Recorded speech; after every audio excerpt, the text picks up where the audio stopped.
باوقار و موقر علماء اہل سنت، شاعر اہل سنت، نقیب ملت، برادر کبیر، پس پردہ سننے والی عفت مائیں اور بہنیں، السلام علیکم ورحمۃ اللہ وبرکاتہ۔ لک الحمد یا اللہ، اما بعد اعوذ باللہ من الشیطان الرجیم، بسم اللہ الرحمن الرحیم۔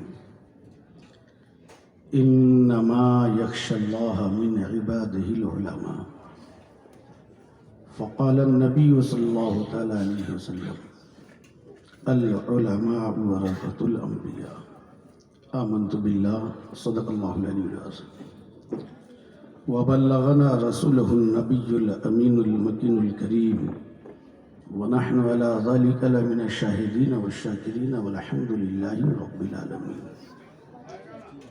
آئیے عقیدت و محبت کے ساتھ ہم اور آپ مل کر اپنے آقا کی بارگاہ میں ہدیہ درود پیش کریں، پڑھے بآواز بلند اللہم صلی علی سیدنا و شفیعنا مولانا محمد بارک وسلم، صلو علیہ صلاۃ و سلام علیک یا رسول اللہ صلی اللہ تعالی علیہ وسلم۔ یہ سب تمہارا کرم ہے آقا کہ بات اب تک بنی ہوئی ہے۔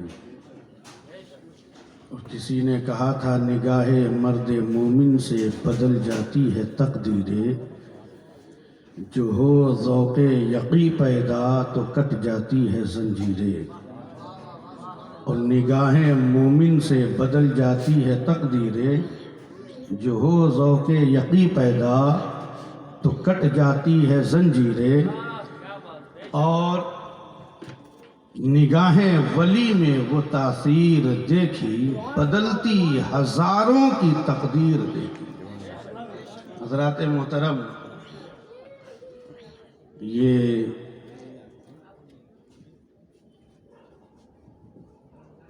میں تحدیث نعمت اور باعث فخر سمجھتا ہوں کہ الحمدللہ آج میں جو کچھ بھی ہوں یہ ہمارے پیر و مرشد حضور تاج الشریعہ علامہ اختر رضا خان علیہ رحمہ کی فیوز و برکات ہے۔ سبحان اللہ، سبحان اللہ، اللہ اکبر، یا رسول اللہ، زندہ باد۔ اور ہمارے برادر کبیر نقیب اہل سنت خاک پائے تاج الشریعہ جناب محمد خورشید ایوبی صاحب کی محنت اور لگن کا نتیجہ ہے۔ اور اگر میری نگاہ تو دیکھ رہی ہے، وہ لوگ بھی اس مجمع میں موجود ہے جنہوں نے یہاں تک پہنچانے میں ان کا بڑا ہاتھ رہا ہے جی، جس میں ایک تو ہمارے جہانگیر صاحب ہیں، یہ ہمارے بھائی مجھ سے بچپن ہی سے محبت کرتے اور مجھے تلقین کرتے تھے کہ بابو مدرسہ جایا کرو۔ یاد رکھیے میرے نوجوان بھائی ہو کہ ایک وقت وہ بھی تھا جب میں آپ کے ساتھ کھیلا کرتا تھا، آج آپ وہاں سے تک رہے ہو، میں یہاں بیٹھا ہوں۔ تو یہ یاد رکھو، یہ اسلام الدین ایوبی کا کمال نہیں ہے، یہ کرسی خطابت، یہ آپ کی محبت، ہمارے علماء کے نوازشات، یہ میرا کمال نہیں ہے، یہ تو صدقہ ہے مدینے والے کا کہ ان کا علم سینے میں کیا آیا کہ اسلام الدین ایوبی کا مقام بلند ہو۔ سبحان اللہ، سبحان اللہ، بہت خوب۔ میرے محترم، یہ ان کے بھائی ہیں، دیکھو علم سمجھتے کیا ہو۔ آج کوشش کروں گا کہ کچھ کارآمد باتیں کی جائے جو ہمارے اور آپ کے لیے ذخیرہ آخرت ہو۔ اللہ رب العزت نے فرمایا انما یخشی اللہ من عبادہ العلماء، بے شک اللہ سے ڈرنے والی جماعت علماء کی جماعت ہے۔ قرآن شریف کی تلاوت کیجیے۔ آپ غور کیجئے گا، جب سارے انسان مخاطب ہوتے تو اللہ فرماتا یا ایھا الناس، اور جب ایمان والوں کو مخاطب فرماتا تو رب فرماتا یا ایھا الذین آمنوا۔ تو جہاں یا ایھا الناس کہہ کے پکارتا، وہاں رب فرماتا ہے کہ کیا میں تیرا رب نہیں ہوں؟ یا ایھا الناس اتقوا ربکم الذی خلقکم۔ اللہ فرماتا کہ اے انسانوں، مجھ سے ڈرو، میری عبادت کرو، اس لیے کہ میں تیرا رب ہوں، مجھ پر ایمان لاؤ۔ یہاں ڈرنے کا حکم ہے، خدا کو ماننے کا حکم ہے، لیکن ایمان والے کو جب مخاطب کرتا تو اللہ حکم نازل فرماتا ہے۔ آپ دیکھ لو، پورا قرآن پڑھ کر کے دیکھو، کہیں آپ کو ملے گا یا ایھا الذین آمنوا ادخلوا فی السلم کافہ، اے ایمان والو اسلام میں مکمل طور پر داخل ہو جاؤ۔ کہیں ملے گا آپ کو یا ایھا الذین آمنوا اتقوا اللہ وکونوا مع الصادقین، اے ایمان والو ڈرو اللہ سے، سچوں کے ساتھ ہو جاؤ۔ کہیں رب فرماتا یا ایھا الذین آمنوا استعینوا بالصبر والصلاۃ ان اللہ مع الصابرین، اے ایمان والو مدد طلب کرو صبر سے اور نماز سے، بے شک اللہ صابروں کے ساتھ ہے۔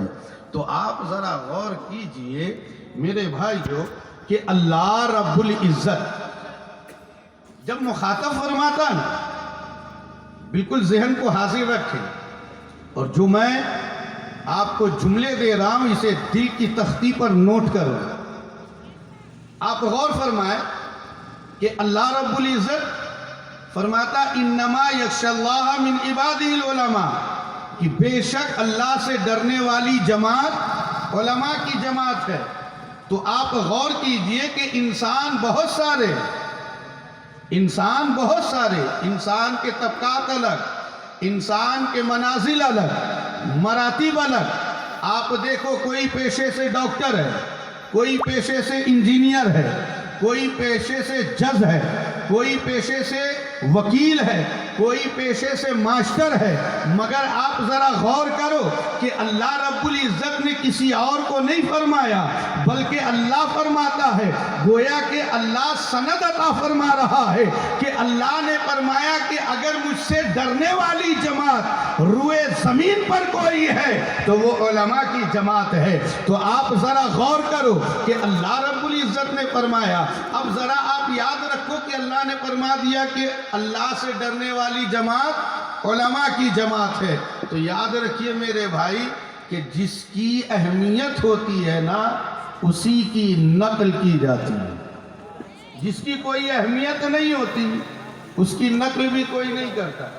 یہ الگ سی بات ہے کہ لوگ بری لت میں پڑ جائے، چرسی بن جائے، شرابی بن جائے، جواری بن جائے، چور بن جائے، ڈکیت ہو جائے، لیکن وہ چور بھی نہیں چاہتا کہ میرا بچہ چور بنے، ہے یا نہیں؟ چرسی بھی نہیں چاہتا کہ میرا بچہ چرسی بنے، کیوں؟ لیکن آپ دیکھو اگر اچھے ہیں تو آپ دیکھیے نمازی ہے تو دل میں خواہش ہوتی کاش میرا بیٹا بھی نمازی ہوتا۔ اگر عالم میں باعمل کو دیکھا دل میں خواہش ہوتی ہے میرا بچہ بھی پڑھے گا، میرا بچہ بھی دین کی خدمت کرے گا، وہ بھی عالم دین بنے گا۔ تو میرے محترم اچھی چیز کی نقل کی جاتی ہے۔ تو آپ دیکھ لو اللہ کے رسول صلی اللہ تعالی علیہ وسلم نے ارشاد فرمایا لا نبی بعدی، کہ میرے بعد کوئی نبی نہیں ہوگا۔ لیکن میرے محترم آپ کو معلوم ہے اللہ رب العزت نے جو آخری کتاب کو نازل فرمایا اسے ہم اور آپ قرآن شریف کہتے ہیں۔ آخری نبی جو تشریف لائے انہیں امام الانبیاء کہا جاتا ہے۔ میرے محترم آپ آپ غور کرو کہ نبی آتے رہے، ہدایت کا کام جاری رہا، رشد و ہدایت کا پیغام جاری رہا۔ اب نبی کے بعد کوئی نبی آنے والے نہیں، اس لیے آقا کریم نے ارشاد فرما دیا لا نبی بعدی، کہ میرے بعد کوئی نبی نہ ہوگا۔ یہ اس نبی کا فرمان ہے جس کا فرمان ٹل نہیں سکتا ہے۔ ہوا اپنا رخ بدل سکتی ہے، میرے محترم سورج اپنے اگنے کا راستہ بدل سکتا ہے، لیکن فرمان مصطفیٰ نہیں بدل سکتا۔ کیوں؟ اس لیے ہے قول محمد، قول خدا، فرمان نہ بدلا جائے گا۔ ارے بدلے گا زمانہ لاکھ مگر قرآن نہ بدلا جائے گا۔ میرے محترم، یہ اس مصطفیٰ کا فرمان ہے کہ میرے بعد کوئی نبی نہ ہوگا۔ تو اب قیامت تک جو انسان آتے رہیں گے ان کا معاملہ کیا ہوگا؟ ان کی ہدایت کے لیے، اس لیے کہ یہ ابلیس مردود جو ہے یہ تو اپنی پوری طاقت صرف کرتا ہے، یہ پوری جماعت کو لے کر کے انسانوں کو گمراہ کرنے کے فراق میں لگا ہے۔ تو انسان تو قیامت تک آتے رہیں گے، تو ذرا آپ غور کرو وہ رحمت للعالمین کب برداشت کرتے؟ میرے آقا صلی اللہ تعالیٰ علیہ وسلم سے زیادہ ہم سے محبت کرنے والا کون ہے؟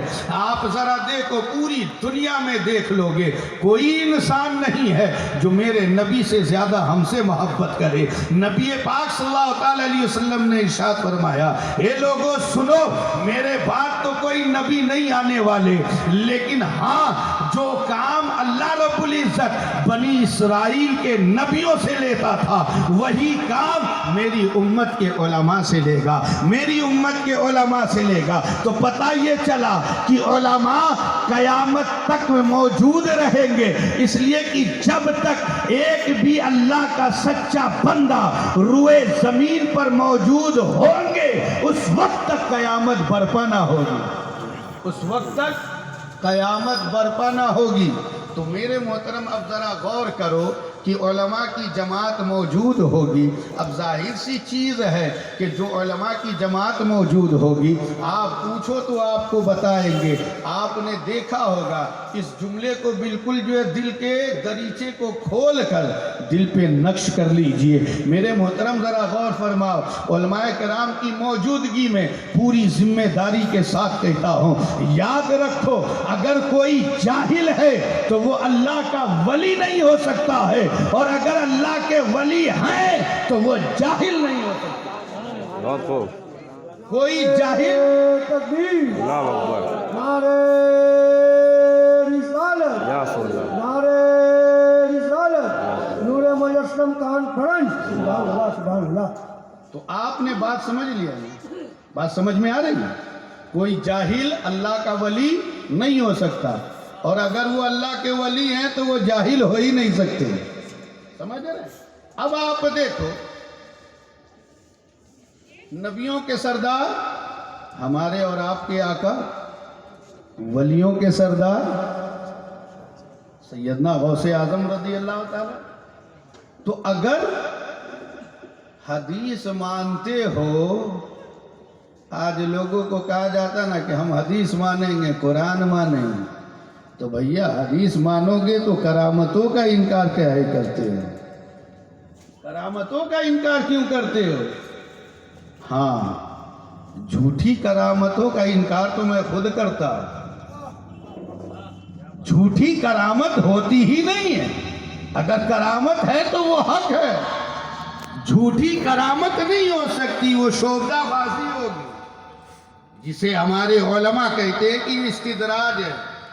تو میرے محترم آپ ذرا سمجھ لو، آج کی تقریر اچھے طرح سے سمجھ لو، بہت ساری چیزیں جو ہے بالکل صاف ہو جائے گی۔ کرامت کا انکار کرنے والا اگر وہ کرامت کا انکار کرتا ہے تو قرآن کی آیتوں کا انکار لازم ہے۔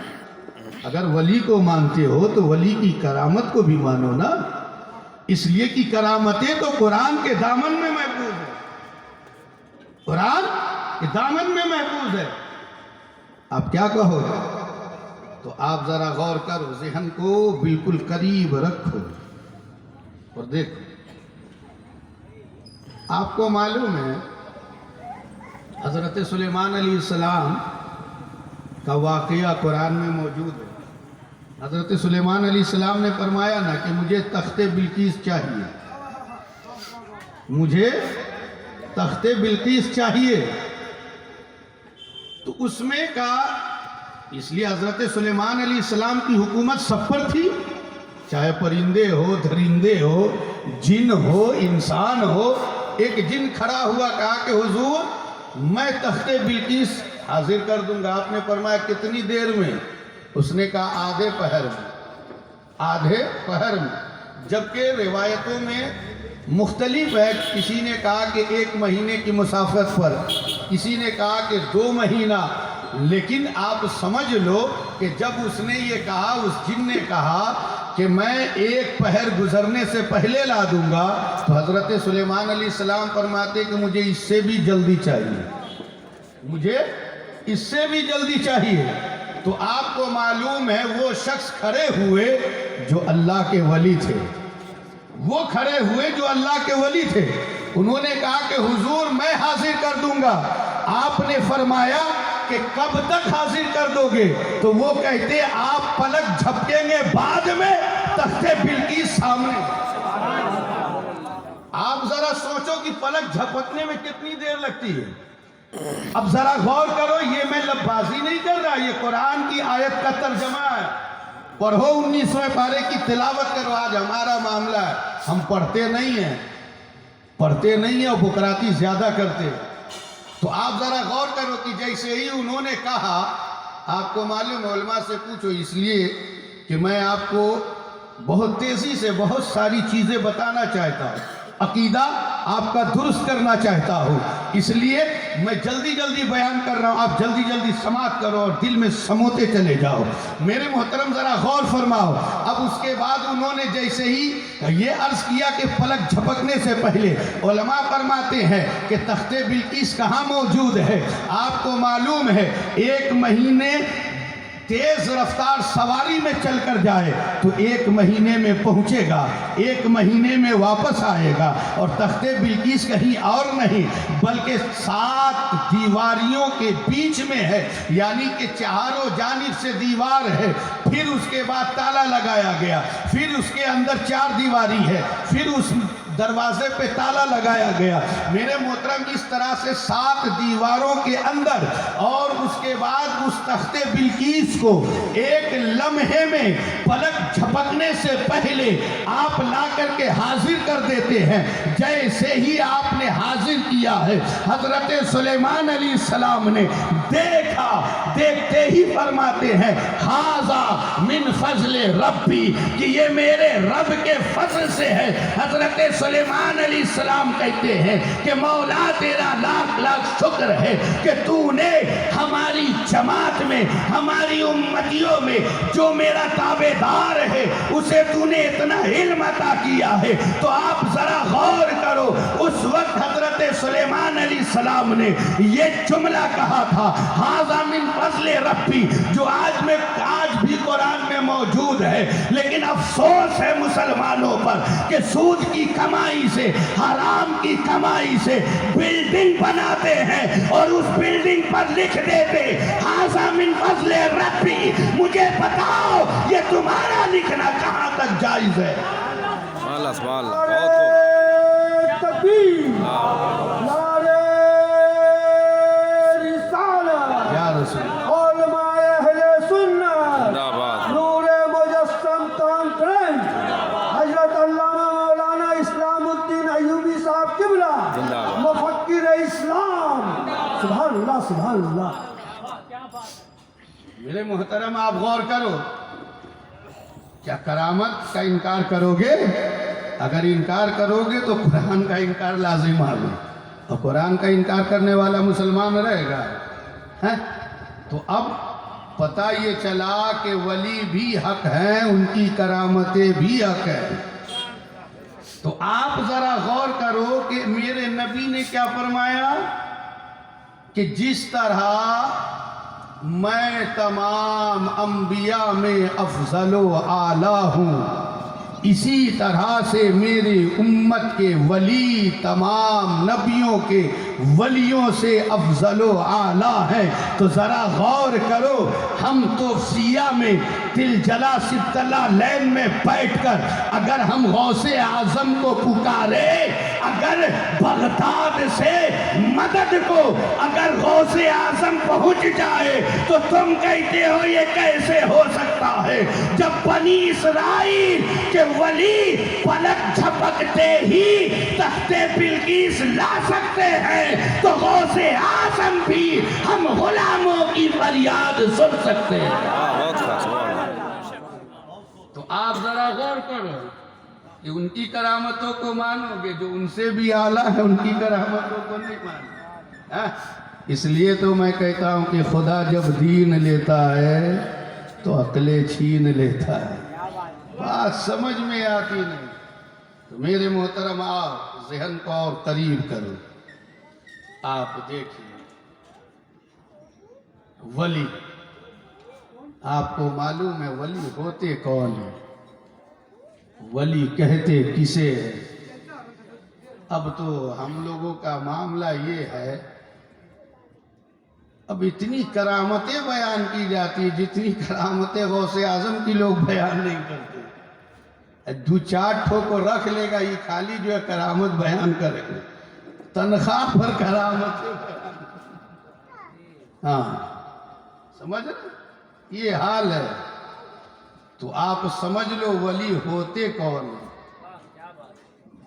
ولی کیسے لوگ ہوتے ہیں، ولی کی پہچان کیا. ہمارے علماء تو کہتے ہیں، اور یہ میرے آقا کا فرمان ہے کہ جنہیں دیکھنے کے بعد گناہوں سے نفرت ہونے لگے، جن کی صحبت میں بیٹھنے کے بعد عبادت کی رغبت پیدا ہو، جن کی زیارت کے بعد خدا یاد آ جائے، سمجھو یہی اللہ کا ولی ہے. سمجھ رہے؟ ولی کی پہچان کیا ہے؟ آج تو ہم نے معیار بنا لیا ہے نا، کرامتیں دیکھیں گے. 5 رنگ کا کپڑا پہن کے آوے گا، لال پیلا ہرا گلابی، بہت بڑکا ولی ہے نا. اور اس کے بعد آپ دیکھیے خوشبو لگاوے گا، ہنیا لگاوے گا تو کوئی نور مارکیٹ میں خوشبو پہنچی، یہ بہت بڑے ولی ہیں. میرے بھائی سنو، نہ بال رکھنے کا نام ولی ہے، نہ ہوا میں اڑنے کا نام ولی ہے، نہ پانی میں چلنے والوں کا نام ولی ہے. ارے نبی کی سنتوں کا جو عامل ہوا، شریعت مصطفیٰ کا جو تابع دار ہوا، فضل الہی جس پہ ہو گیا، وہی اللہ کا ولی ہوتا ہے. ایک جملے میں سنو، جو نبی کی سنتوں کا جتنا بڑا عامل ہوا، اپنے وقت کا اتنا ہی بڑا ولی کامل ہوا. سبحان اللہ سبحان اللہ. سمجھ رہے؟ نبی کی سنتوں کا جتنا بڑا عامل ہو. یہ کمر تک بال رکھنا یہ نبی کی سنت تھوڑی ہے. اب 12 ٹھو انگوٹھی پہننا نبی کی سنت ہے. بے وقوف کسی اور کو بنانا یار، بے وقوف کسی اور کو بناؤ. اب تو لوگ ایسے بھی کہتے ہیں کہ پیر کا عالم ہونے کے لیے مرید کا جاہل ہونا ضروری ہے. پیر کا عالم ہونے کے لیے مرید کا جاہل ہونا ضروری ہے. اس لیے کہ بیچارہ جاہل ہوگا تو پیر جو کہے گا آمنا صدقنا. اب اگر پڑھا لکھا مرید مل جائے گا تو پیر کی پیری چلے گی؟ نہیں چلے گی. تو میرے بھائی ہوش میں آؤ اور آج پہچان لو. ان کی پہچان کیا ہے یہ سن کے جاؤ. اگر بات سمجھ میں آتی ہے تو اپنے ایمان کی حفاظت کرو، اپنے ایمان کی حفاظت کرو، اپنے عقیدے کی حفاظت کرو، ورنہ اس ڈھانچے کی کوئی قیمت نہیں ہے. اس ڈھانچے کی کوئی قیمت نہیں ہے.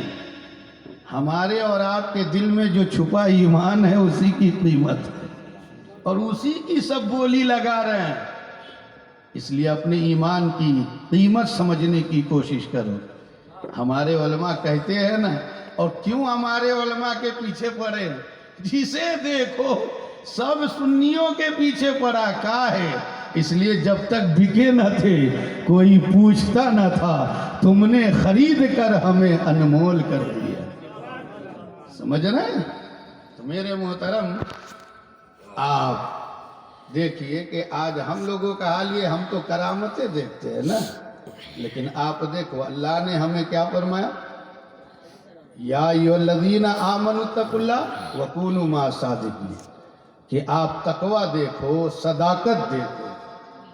تو آج ہم لوگوں کا معاملہ یہ ہے کہ ہم نہ صداقت دیکھتے نہ تقوی دیکھتے، خالی کرامت دیکھتے ہیں۔ ای چاٹ جھٹا مرید رہتا ہے اور کرامتیں بیان کرتا، ہم مان بھی جاتے ہیں۔ لیکن دیکھیے غوث اعظم رضی اللہ تعالی عنہ جو ولیوں کے سردار ہیں، غوث اعظم نے ارشاد فرمایا کہ مسند ارشاد پر جو بیٹھے، جو رشد و ہدایت کا پیغام جاری کرے۔ اب ظاہر سی چیز ہے، جو پیر ہوتا ہے اس کا کام تو یہی ہے نا، لوگوں کو دین کی باتیں بتائے، برائی سے روکے۔ تو آپ ذرا غور کرو کہ غوث اعظم فرماتے ہیں کہ جو مسند ارشاد پر بیٹھے اس کے لیے ضروری ہے کہ وہ 12 صفتوں سے سجا ہو، اس کے اندر 12 صفتیں پائی جائے۔ تو آپ نے فرمایا کہ 2 صفتیں، اللہ کی جو 2 صفتیں ہیں اس کا وہ مظہر ہو، ایک تو صفت ستار اور دوسری صفت غفار، اس کا وہ مظہر ہو۔ ہاں، اس لیے کہ پیر ہوگا، پیر کے سامنے تو سب اپنا دکھڑا بیان کرتا ہے نا، باپ کی بات ہو تو پیر کے سامنے، بیٹے کی بات ہو تو پیر کے سامنے، بیوی کی بات ہو تو پیر کے سامنے، دوستوں سے پریشانی ہو تو پیر کے سامنے۔ اس لیے کہ پیر کو ہی تو اپنا دکھڑا سنائے گا، اپنی دل کی کیفیت پیر کے سامنے ہی تو رکھے گا۔ اگر پیر پردہ پوش نہ ہو، پیر آپ کی باتوں کو ہضم نہ کر پائے، پیر آپ کی باتوں کو نہ چھپا پائے، اس لیے بزرگوں نے فرمایا ہے کہ جو شخص کو آپ کوئی بات بتاؤ اور یہ کہنا پڑے کہ حضور اسے کسی سے بیان نہ کیجیے گا، تو ایسے شخص سے راز کی باتیں نہ کرو۔ اس لیے اسے اتنا تو علم ہونا چاہیے کہ کون سی بات کو نشر کی جائے اور کون سی بات کو چھپایا جائے۔ بات سمجھ رہے ہیں؟ تو ابھی آپ دیکھتے نہیں ہیں، اگر جو ہے یہ پیر صاحب، اس لیے میں کہتا ہوں کہ ان کو پیر کہنا لفظ پیر کی توہین ہے، سمجھ؟ ہاں، اس لیے کہ ان جاہل صوفیوں سے جتنا اہل سنت و جماعت کو نقصان ہوا ہے، اتنا زیادہ نقصان کسی اور سے نہیں ہوا۔ اس لیے یہ جاہل صوفی کرتے اور ہمارے علماء بدنام ہو جاتے۔ اس لیے ان جاہل صوفیوں کو مناظرہ کرنا نہیں پڑتا، جب باری آتی ہے تو اس وقت ہمارے علماء جواب دیتے۔ تو میرے محترم، اس لیے ہوش میں آؤ، ہوش میں، اور ایسے لوگوں سے بچو، بتاؤ ہی نہیں، سمجھاؤ۔ تو آپ ذرا غور کرو کہ غوث اعظم نے کیا فرمایا کہ صفت ستار اور صفت غفار کا مظہر ہونا چاہیے۔ پیر چگل خور نہیں ہوتا، پیر جو ہوتا وہ چگل خور نہیں ہوتا، پیر جو ہوتا ہے وہ بدلہ لینے والا نہیں ہوتا، معاف کرنے والا ہوتا۔ اس لیے راہ سلوک کے منازل بہت مشکل ہے، اس سے غلطی ہو سکتی ہے۔ ہمارے یہاں پہ علماء بیٹھے، آپ پوچھو، الحمدللہ اس میں اکثر جو استاذ ہوں گے اپنے بچوں کو پڑھاتے، تو آپ پوچھئے، بچے جب غلطی کرتے ہیں نا تو ہر غلطی پہ پیٹا نہیں جاتا ہے، بچوں کو محبت سے سمجھایا جاتا ہے، کبھی انہیں جھڑک کر کے بتایا جاتا، کبھی محبت سے سمجھایا جاتا ہے۔ میرے محترم یاد رکھو کہ ہمارے معاملات یہ ہے، جو پیر ہوگا میرے محترم اس کے دامن میں تو سب جا کر کے پناہ لیتا ہے۔ تو پیر کو کتنا مہربان ہونا چاہیے، اگر مرید سے کوئی غلطی ہو جائے تو پیر اسے جھڑکے نہ۔